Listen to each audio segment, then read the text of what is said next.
ভুয়ো সিবিআই অফিসারের পরিচয় দিয়ে কোচবিহারের বক্সিরহাটের অবসরপ্রাপ্ত এক শিক্ষকের কাছ থেকে 2 লক্ষের অধিক টাকা হাতানোর অপরাধে বিশাখাপত্তনম থেকে 33 বছর বয়সী এক যুবককে গ্রেফতার করতে সক্ষম হলো কোচবিহারের পুলিশ।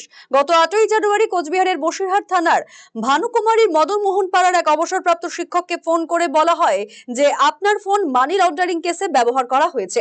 এরপর তাকে ভয় দেখিয়ে 72 ঘন্টা সেই ফোনের সামনে বসিয়ে রাখা হয় এবং ওই বয়স্ক শিক্ষককে 2,05,000 টাকা দিতে বাধ্য করা হয়। পরবর্তীতে আবারও তাকে যখন ফোন করে একই কাজ করতে বাধ্য করা হচ্ছিল তখনই পুলিশের দ্বারস্থ হন ওই ব্যক্তি। তদন্তের ভিত্তিতে বিশাখাপত্তনম থেকে 33 বছর বয়সী পিলান নানি নামের এক যুবককে গ্রেফতার করা হয়।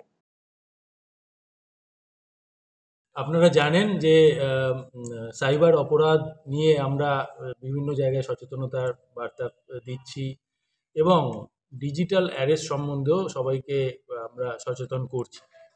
তো গত 8ই জানুয়ারি একটি ডিজিটাল অ্যারেস্টের ঘটনা ঘটে বক্সিরহাট থানা এলাকার ভানুকুমারীর মদনমোহন পাড়াতে।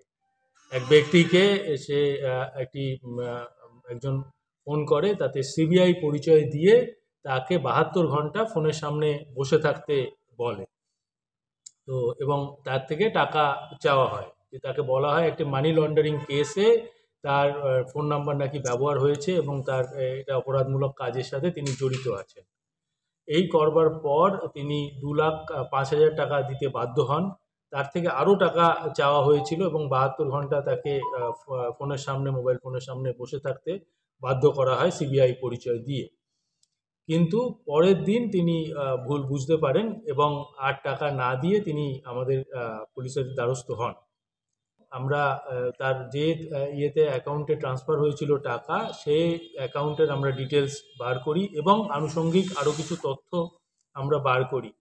নিয়ে আমাদের সাইবার ক্রাইম থানার অফিসাররা যায় বিশাখাপত্তনম এবং সেখান থেকে আমরা যে এই তছরূপ করেছিল যে এই প্রতারক, সেই পিল্লা নানি 33 বছর বয়স্ক এই ব্যক্তিকে আমরা গ্রেপ্তার করতে সক্ষম হই বিশাখাপত্তনম থেকে। তাকে নিয়ে আসা হয়েছে, এনে গতকাল নিয়ে আসা হয়েছে 3 দিনের ট্রানজিট রিমান্ডে এবং আজকে তাকে আমরা কোর্টে তুলব রিমান্ডের প্রেয়ার দিয়ে।